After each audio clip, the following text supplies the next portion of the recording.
नमस्कार, मैं हूं आपके साथ ज्योति कनौजिया। आइए रुक करते हैं फटाफट खबरों की। बिहार के मुख्यमंत्री नीतीश कुमार ने शनिवार को एक नए संसद भवन की आवश्यकता पर सवाल उठाया और कहा कि रविवार को इसके उद्घाटन समारोह में शामिल होने का कोई मतलब नहीं। पटना में पत्रकारों से बातचीत में कुमार ने कहा कि नई संसद की क्या जरूरत थी, पहले की इमारत और एक ऐतिहासिक थी।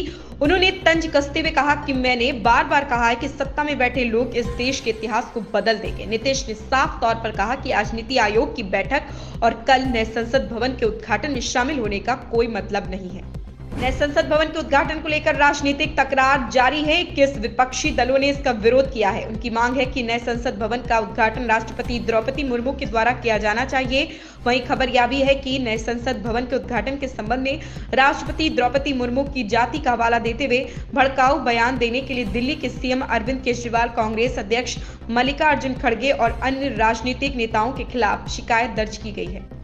आज पूरा देश सेंगोल के बारे में बात कर रहा है। इसका अनुवाद राजदंड के रूप में किया जाता है। प्रधानमंत्री नरेंद्र मोदी के द्वारा 28 मई को संसद भवन का उद्घाटन करेंगे। जिस दिन नए संसद भवन को देश को समर्पित किया जाएगा, उस दिन पीएम मोदी सेंगल को लोकसभा अध्यक्ष के आसन के पास इसे स्थापित करेंगे। नेपाल के प्रधानमंत्री पुष्प कमल दाहाल प्रचंड अपने भारतीय रामकक्ष नरेंद्र मोदी के न्योते पर 31 मई से भारत की 4 दिवसीय यात्रा करेंगे। यहां विदेश मंत्रालय सूत्रों ने शुक्रवार को यह जानकारी दी। पिछले साल दिसंबर में तीसरी बार प्रधानमंत्री का पदभार संभालने के बाद यह प्रचंड की पहली विदेश यात्रा होगी। विदेश मंत्रालय के सूत्रों ने बताया कि यात्रा 31 मई से 3 मई तक होगी और मंत्रालय शनिवार को एक औपचारिक घोषणा करेगा। राष्ट्रीय कंपनी कानून अपीलीय न्यायाधिकरण ने बंद पड़ी एयरलाइन जेट एयरवेज में नई जान फूंकने के लिए सफल बोलीकर्ता जालान कॉलरॉक गठजोड़ को अपनी वित्तीय देनदारी पूरी करने के लिए शुक्रवार को मोहलत दे दी है। इसके साथ ही अपीलीय न्यायाधिकरण ने कर्जदाताओं को निर्देश दिया है कि गठजोड़ की तरफ से बैंक गारंटी के तौर पर जमा किए गए 175 करोड़ रुपए को न भुनाया जाए। इससे कर्ज समाधान प्रक्रिया में विजेता रहे गठजोड़ के लिए बड़ी राहत माना जा रहा है। आईपीएल 2023 के दूसरे क्वालिफायर मुकाबले में मुंबई इंडियंस को गुजरात के हाथों करारी शिकस्त मिली है।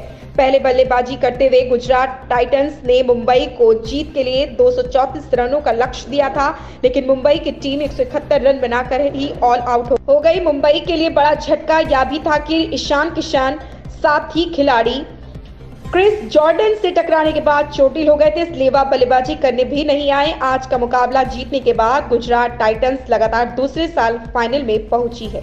भारतीय क्रिकेट में सौरव गांगुली का एक बड़ा नाम है। उन्होंने कई बार चमत्कारी तरीके से भारतीय टीम को जीत दिलाई है। जितना शानदार सौरव गांगुली का खेल था, उससे भी अधिक प्रेरणादायी उनकी निजी जिंदगी भी रही है। सौरव गांगुली की जिंदगी पर बॉलीवुड में फिल्म बनाने का ऐलान काफी पहले कर दिया था। अब इस खबर में एक अपडेट सामने आई है। पूर्व भारतीय कप्तान और बीसीसीआई के पूर्व अध्यक्ष सौरव गांगुली की बायोपिक की शूटिंग इस साल के अंत में शुरू होने वाली है। तो फिल्म निर्माता और निर्माता अंकुर गर्ग लव रंजन ने 26 मई को कोलकाता में अपने आवास पर पूर्व भारतीय कप्तान से मुलाकात की। अभिनेता सनी देओल और अभिनेत्री अमीषा पटेल की फिल्म गदर हिंदी सिनेमा की सबसे ब्लॉकबस्टर फिल्मों में गिनी जाती है। फिल्म के दूसरे पार्ट की शूटिंग जारी है। इन सब के बीच मेकर्स ने फिल्म के पहले पार्ट को फिर से रिलीज करने का फैसला किया।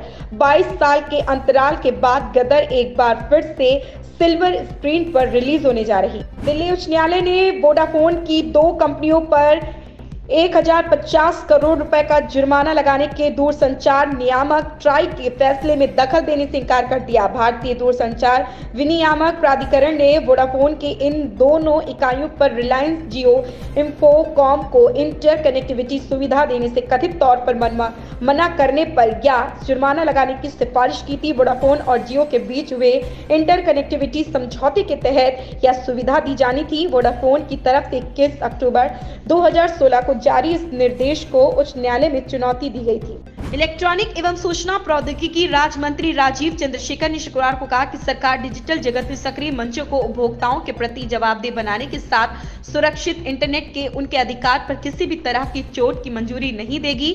2 दशक पुराने सूचना प्रौद्योगिकी अधिनियम की जगह लेने के लिए प्रस्तावित डिजिटल इंडिया विधेयक पर चंद्रशेखर इस समय सघन विचार विमर्श में लगे हुए हैं। इन खबरों में फिलहाल इतना ही। बने रहें हमारे साथ।